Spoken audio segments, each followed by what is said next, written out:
पहिली मोठी बातमी आहे काँग्रेस अध्यक्ष राहुल गांधी यांची। काँग्रेस अध्यक्ष राहुल गांधी आज नागपूरमध्ये सभा घेणार आहेत। काँग्रेस अध्यक्षपद स्वीकारल्यानंतर राहुल गांधींची राज्यातली ही पहिलीच सभा आहे। राहुल यांच्या सभेसोबतच काँग्रेसचा राज्यातील प्रचाराचा नारळ आज फुटेल। तसंच आज राहुल गांधी केरळच्या वायनाड मतदारसंघातून ही उमेदवारी अर्ज दाखल करणार आहेत आणि यावेळी काँग्रेसच्या सरचिटणीस प्रियंका गांधी देखील उपस्थित असतील। दरम्यान दुसरी मोठी बातमी आहे ती म्हणजे आज होणाऱ्या प्रचार सभांची। राज्यभरात दिग्गज नेते सभांना संबोधित करणार आहेत। वर्ध्यामध्ये मुख्यमंत्री देवेंद्र फडणवीस यांची सभा होईल, तर उस्मानाबादच्या उमरग्यामध्ये शरद पवार यांची प्रचार सभा होणार आहे, तर तिकडे पंढरपुरात सुभाष देसाई यांची देखील सभा होणार आहे।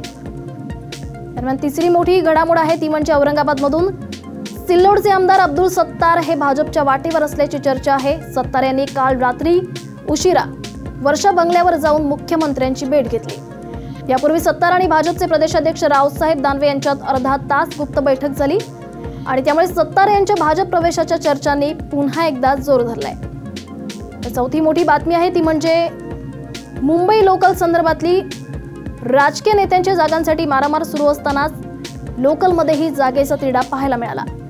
दिवा स्थानकात महिलांनी रेल रोको केलेला आहे। दृश्य आपण पाहतो मुंबईच्या दिशेने जाणाऱ्या लोकलमध्ये दिवा स्थानकात महिला प्रवाशांना महिलांच्या डब्यात जाण्यासाठी जागा मिळत नाही आणि अनेक महिला प्रवासी या दरवाजावरच अडवणूक करत असल्याचा आरोप या आंदोलक महिलांनी केलेला आहे।